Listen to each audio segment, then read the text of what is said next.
Here is an easy breezy guide to table manners.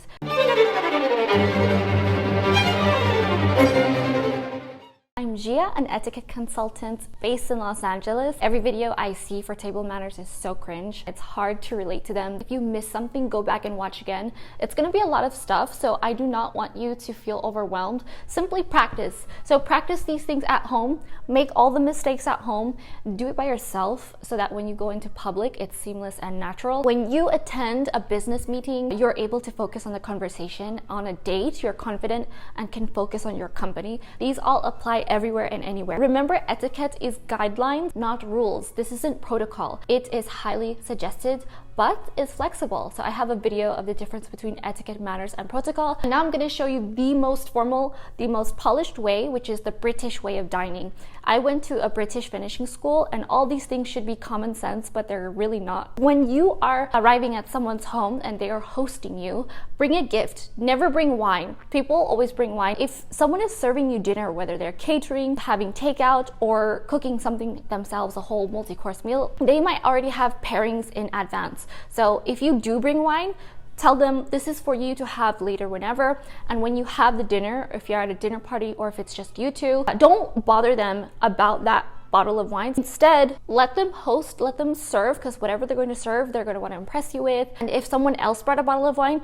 don't press your host to say, hey, can you bring out that bottle? Let them serve whatever they want. It's their home. Bring a gift that is not food, not dining related. You'll want to bring candles or flowers. If you do bring, the host is already preparing a lot. Make sure that the flowers have a vase so that they don't have to take time aside to take away from their hosting. If you do bring alcohol, say champagne, what you can do is chill it first before you bring it and say, if you want to serve it, feel free. Give them the option to do whatever they want, to serve it, to have it right away, or they can just put it away. Setting the tablescape. So if you are hosting someone else, if someone is coming over for dinner for a very intimate date or for a family get-together, setting the tablescape is not setting the place setting of the table. I'll create a whole other video for that, but setting the actual decorations, flowers, or if you have candles, there are rules to this, and this is an art form, and there is a literal whole chapter of this in finishing schools. So there's a whole mastery of tablescapes. I personally have a hard time with this. The rule is anything 6 inches and under, so don't have anything obstructing your view of whoever you're socially interacting with at the table. So if you have a little candle, that's perfectly fine. You can set that in the middle if there's space, or if you can serve food around it. Or if you have taper candles, like the really long ones, what you can do is have them on both sides so they are out of the way when you are speaking with each other. So anything really low or really high, but on the outside. If you're hosting someone, offer them something to drink right when they step through your threshold. Offer them water, offer them a glass of wine, offer them milk, offer them juice. I personally would have some water that is chilled in the fridge for them just in case, and have the option for sparkling. I have a soda stream. That gives them more options. Seat yourself from the left. So when you pull your chair out, pull it out quietly, lift the chair, and enter from the left. This way that if there is a large banquet that you are attending, you don't bump into a bunch of people or knock something over. Ladies sit left of gentlemen. So if there's a corner table, the men would sit on the right, the ladies would sit on the left. Sit on 3/4 of your chair. Why? When you're on a date or when you're with company, you want to lean in and show that you're interested and captivated by what they are saying, who they are. I've noticed mostly men do this. I've seen some females do this. Usually they're little kids. They do this thing called the plop, where they just kind of sprawl out or like this. It's kind of like saying, entertain me. Entertain me. What do you have? It's not very polite. It's also not very flattering when you're sitting down. I notice a lot more ladies sit quite upright, and the whole point is to sit comfortable straight. Don't sit military straight. No extremes, because then you'll get tired and you won't want to do it. You always sip from the same place of your cup. So if it's a regular glass, hold it normally. Don't have your pinkies up. Don't have your pinkies up. I have a video here on, and I'll also link it below, on why you shouldn't have your pinkies up. Long story short, it means you have an STD a long time ago. It's not appropriate and you don't need to do it. When you drink from the same place. Don't have your lip marks all around the glass. And try to hold the glass also in the same place, but if you have a stemmed glass, the lower you hold the stem, the better. So hold the stem from the very bottom. There's different ways to hold a teacup, different ways to hold a coffee cup. The only time that you do actually hold the bulb of the glass is when you are drinking brandy. Especially, you will see that the brandy glass is round because the brandy needs to be made warm for the taste and the flavors and aromas. The reason also you don't want to hold the bulb of, say, a champagne glass or a wine glass is because you don't want to get your fingerprints all over it, or sometimes it sweats and you get it on your hands and your hands get clammy and cold. I have in my masterclass link below, it's totally free, of all the different glasses that you will have, how to know that there will be a toast. Check that out, link below. Next is to learn how to bless the food, learn how to say grace in multiple methods. If you're Catholic, learn how to bless food in Latin. Benedict Domine nos et tua dona quae tua largitate sumus sumpturi per Christum Dominum nostrum. Amen. If you're Jewish, Baruch atah Adonai Eloheinu melech haolam hamotz I lechem min haaretz. If you're Christian, what they normally say is, our dear, kind, and gracious Heavenly Father, here's a list of things you're thankful for, and then please bless the food, amen. And if you're godless, rub-a-dub-dub, thanks for the grub, will suffice. And the point is to thank whoever is hosting you, in whatever culture it is. Etiquette is flexible. In Denmark, you say tak mama. In Japanese, you say itadakimasu. And remember to start after the host. So look at what the host is doing. Whatever the host says goes. If your host says to start and they're busy with a lot of preparations, then start. If you are sitting down dining at a restaurant and the who invited you is the host. So if they say to start your food, if your food came first, then go ahead and start, especially if they have bread that can keep them busy in the meantime. I have a whole video on how to toast, but I will touch on it in here. At a really formal dinner, you will know that there will be toasts if there's a champagne glass. How you toast is you hold from the stem, you raise your glass only, you do not clink. Why? Because you are not a Viking. Even if you are of Danish descent, you can if you want to. And some cultures, I know that they have to toast, they have to clink every single glass. You do not need to clink. The reason, long before the year 1000, they would smash their goblets together. In case someone was poisoned, it would spill into someone else's glass. And it was a sign of trust that you could both drink. You saw them drink. You don't need to clink glasses. Also, it's loud. And if you're at someone's house, you do not want to accidentally chip their glassware, their crystal. I know a lot of etiquette consultants who scare the living heck out of their students by presenting them with wedding china. They will really whip them into shape. If you don't want people chipping your servingware, don't present it. Have another set. The first toast that needs to be done is to the host. Say I'm hosting, someone would host to me and say, thank you, Gia, for having us. Here's to you. And then everyone would drink and I'd say, thank you. If someone is toasting you, whoever they are toasting should not drink after the toast. Simply raise their glass and say, thank you. Also, when making toast, take tiny sips because there could be multiple toasts over and over. You are just sitting there with an empty glass. Even if you have water, toast anyway. Anything that's non-alcoholic, toast anyway, it's polite. So napkins are very low key, and I could create a whole video on napkins all alone. Napkins are in many different sizes for different occasions and different formats, different situations. When you take out your napkin when you're seated, don't hold it above the table. Don't throw it in the air.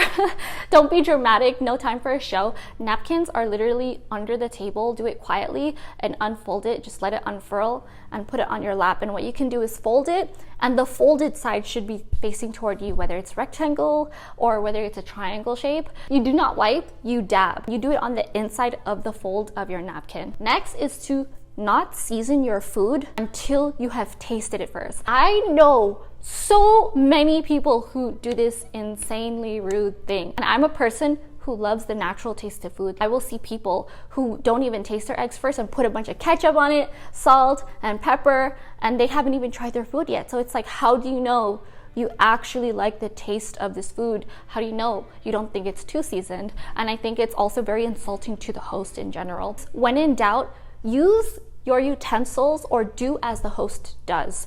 If you are fumbling and having a hard time, or if you don't know if you should use your hands or not, if there's chicken wings, use your utensils, because if you don't want to get sloppy or you don't want to be the person who sets the precedent, look at the host. Don't look at everybody around you. You can do that, but I would look at the host because they're the one who sets the tone for the event and they are the one who wants things done a certain way. And you will follow what they say because it's their party. Make sure you have your arms closed in when you are at the table. A lot of boys do this. They'll sit like this, or they'll sit like this with their arms on the table, or they'll have like a book and their phone and a hat and a jacket. I've seen a guy throw his scarf on the table and I wanted to scream. This was before I was an etiquette consultant, and I just knew, like, don't be an animal. I'm gonna give you the most formal. You can put your hands in your lap, where in some cultures that's rude.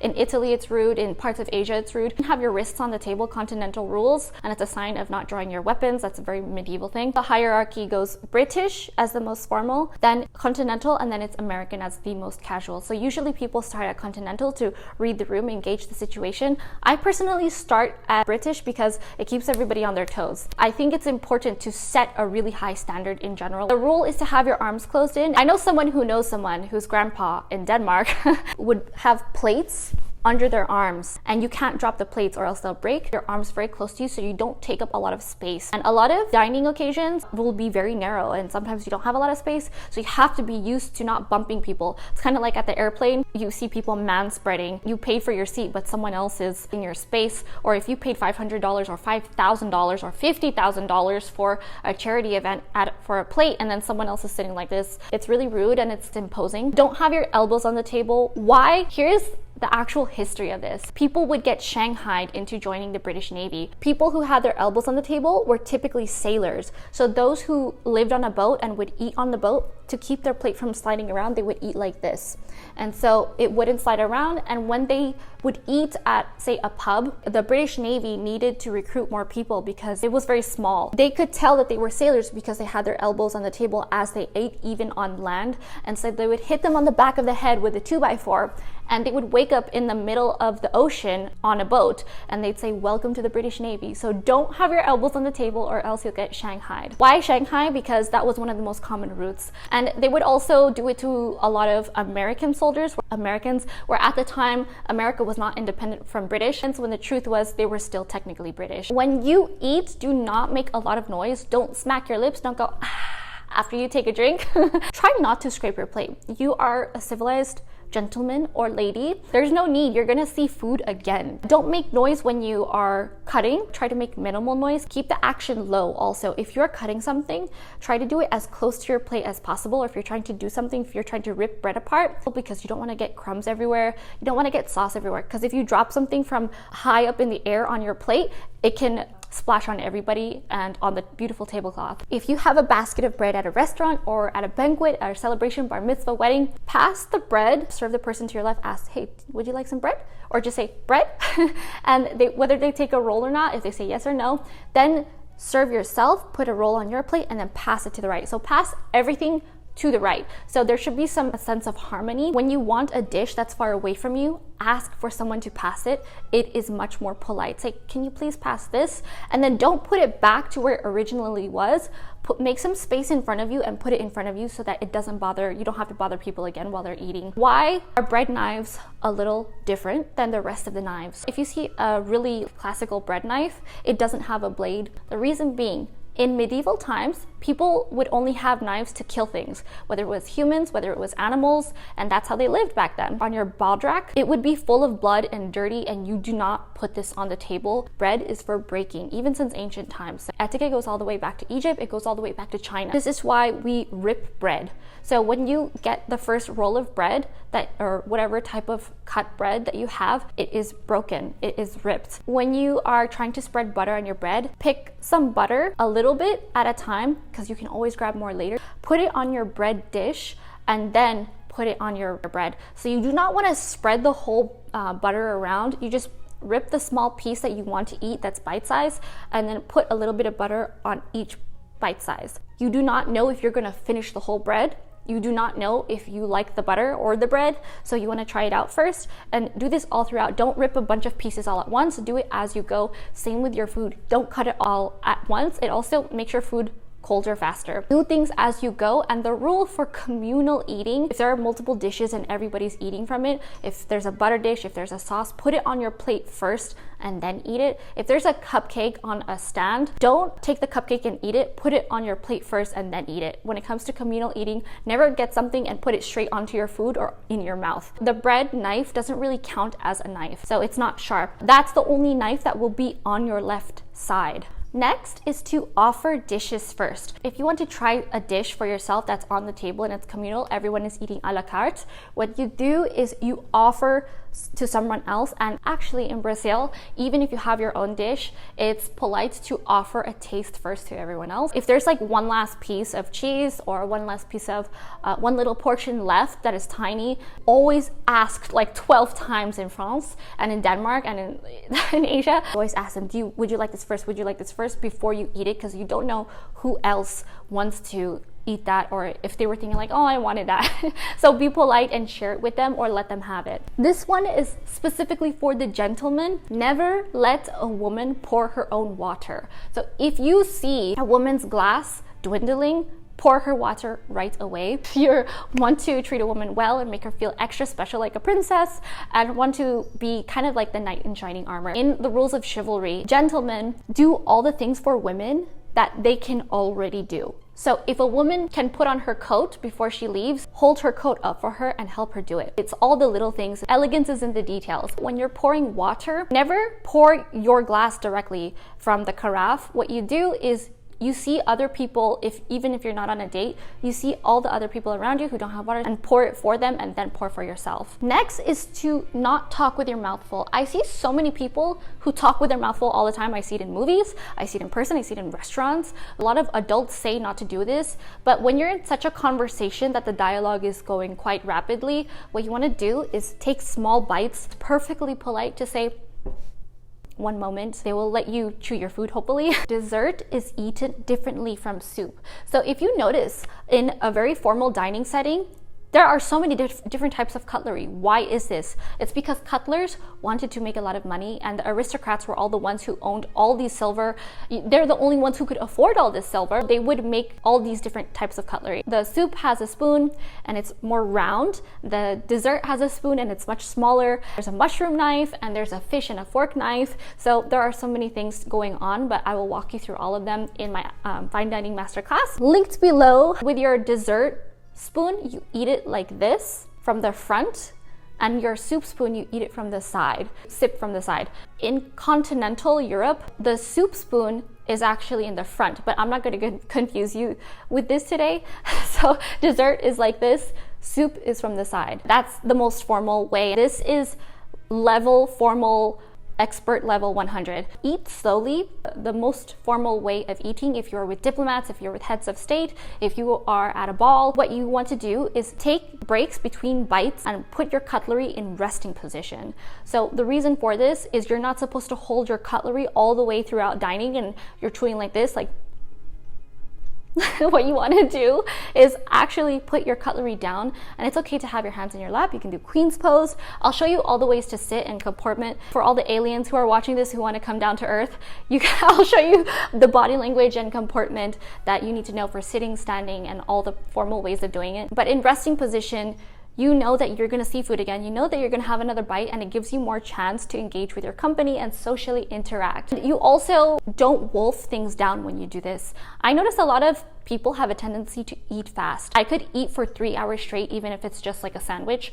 and I will sit there for a long time and really chew my food. Eat slowly, chew 20 times. Some people say chew 40 times so that your food can properly digest and you're not like trying to break down chunks and you're not as bloated. Never point your utensils. When you're talking, don't gesticulate pointing your utensils at anybody. It's very rude and it's very aggressive. Even when you're setting the table, I'll have a video on table setting, but even when you set the table, the knife is supposed to be facing in toward the plate and not aggressively towards your neighbor. So the Queen of England does not have any food that is pointed. Food that has sharp edges are typically rounded off, and it's an old tradition because people who wanted to overthrow the royalty, the monarch at the time, they would have a blade in the food and they would never point utensils. Next is to not lick your knife or stab things to pick them up. Your fork should be in your left hand. Don't stab things. Don't make noise. Don't be abrupt when you eat because you don't know what's gonna splash.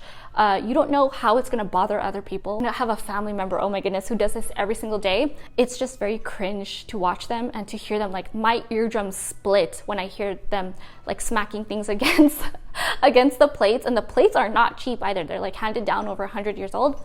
And I also can hear them across the restaurant or across the room. For sandwiches, if you are faced with any sandwich, no matter the formal setting, cut them in half first. So you can see your host, if they are eating with their hands, cut them in half first and then eat them with your hands, or you can cut them in half and use your fork and knife. Next is to fold salad, do not rip it. Unless you're continental and say like in Germany, you are taught to rip your salad. The reason for it was they had pewter flatware. Liquids, the oils and the balsamics would break down the acid and it would create lead with the flatware. So like the chemical reaction was poisonous. So that's why they say to not cut salad originally. And if there is hair in your food, do not say anything. If there's something moving in your food, do not say anything. You do not want to be a person who puts everybody off of their appetite. Finally, put your cutlery in finishing position. It's different everywhere. I like to do the most formal way, and I think it's the most symmetrical way, and that's 6 o'clock. So the handles should be facing 6 o'clock. You can also do 5 o'clock, but I just think that it looks sloppy. That also helps your waiter, your server. So if you are being served from the left and you take away from the right, the server can grab everything right away if it is 5 o'clock and have less of an accident with the cutlery falling off the plate when they walk off. But I like to do 6 o'clock just because it looks neat. It should be not touching any food. So if you have leftover things on your plate, say if there's cartilage, bite into some cartilage or any gristle that's not supposed to be really eaten or is inedible, simply put it to the side on your plate. For your napkin, when you get up and need to go to the bathroom, say for example, you're not supposed to actually leave the dining table. The reason being, in France, you don't say excuse me if you do leave the table because it's so shameful to even bring attention to the fact that you're leaving the table. French etiquette is a whole other ball game. You have to forget everything you've already known. Specifically for British, the rule is you put your napkin on the chair when you get up to go to the bathroom and make sure your cutlery is in resting position so that they know you are not finished. The problem with putting your napkin on the chair is that you don't know how many people have sat there, if there's a stain, or if you sit down and there's like a stain on your napkin and it transfers to the chair or transfers to your clothes. So what you want to do is put it to the side on the left of your plate. Do not tuck it in, just leave it neatly on the left. When you are finished with dinner, what to do with your napkin is put it on the left, cutlery in finished position. And you can see a lot of servers, if they know their etiquette or not, by how they act within these guidelines. Next is to not push away your plate or stack plates when you're done, just leave it how it is. If someone else is hosting you, help and clean at home. Do not ask, just do it, because you're there, you are a guest, and if they say not to, and if they're fighting you, don't insist and back off. So I hope this helps. Don't forget to practice this at home, and if you want more etiquette, if you want to become more of a lady or gentleman, please subscribe and click the bell. And I have so many other fun videos coming out. I cannot wait to do the table setting video. If you want to master social graces, visit DixonEtiquette.com and sign up to my free fine dining masterclass link below. Subscribe for a more elegant life. Thanks so much for watching, and I'll see you later.